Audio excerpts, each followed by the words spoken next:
Waziri Mkuu Kassim Majaliwa amesema mji wa Dodoma ni lazima upangwe ili uwe tofauti na miji mingine hapa nchini. Waziri Mkuu Majaliwa ametoa kauli hiyo wakati akizungumza na mkurugenzi mtendaji wa kampuni ya Mollard, Abeid Abdalla, ambaye amefika ofisini kwake Magogoni jijini Dar es Salaam na kuelezea nia yake ya kutaka kuwekeza mjini Dodoma. Mwandishi wetu ana taarifa zaidi.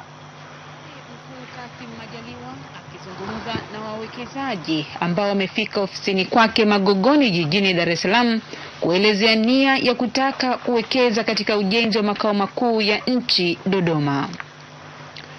Amesema serikali haitaki kurudia makosa yaliyofanyika kwenye miji mingine na kwamba kamati ya kitaifa ya maandalizi ya kuhamia Dodoma imepewa jukumu la kupitia upya master plan ya mji wa Dodoma na kuainisha maeneo ambako nyumba za aina mbalimbali zitajengwa.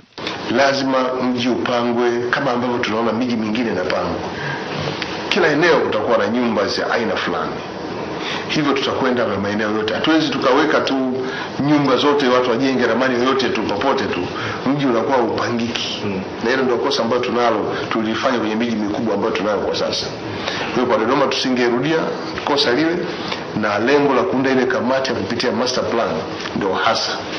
Kimsingi tunataka tuanze kujenga miji. Dodoma nataka iwe mji wa kwanza nchini kujenga vizuri kwa standard ya sasa.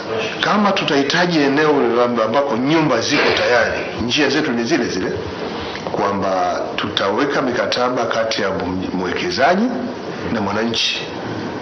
Kama anataka kujenga kwenye eneo lile, basi lazima atengeneze mkataba wa kumhusisha yeye kama mwenye hisa kwenye hilo jengo analojenga.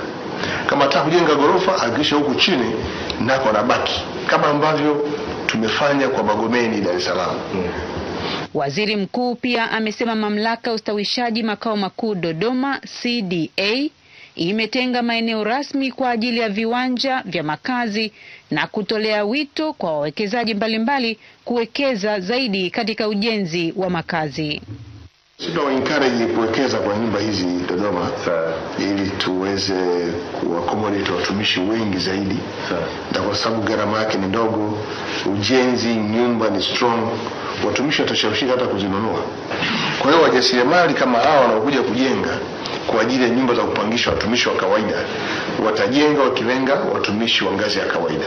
Kwa upande wake mkurugenzi wa kampuni hiyo ya Mollard, Abeid Abdalla, amemwelezea Waziri Mkuu Majaliwa kwamba wako tayari kushirikiana na serikali katika zoezi la serikali kuhamia Dodoma. Kama Mollard Tanzania tuko tayari kabisa kufanya kazi na serikali, na tunaamini kabisa papasi yetu ya kusaidia wananchi wa kima cha chini kupata makazi bora, tunaweza tukafanya nao kazi. Tuna uwezo pia wa kufanya kazi na unskilled labor. Tuna train, tunajenga pamoja. Kwa hiyo sisi tuko tayari, na kwa Dodoma nadhani itakuwa ni opportunity nzuri kwetu sisi pia. Akizungumzia kuhusu upatikanaji wa nyumba hizo, Abdalla amesema wana mikataba na mabenki, hivyo wanaweza kujenga nyumba na kuziuza mara moja, lakini pia wananchi wanaweza kuingia mikataba na mabenki na kulipia kidogo kidogo katika muda maalumu. Ana Kwambaza, TBC.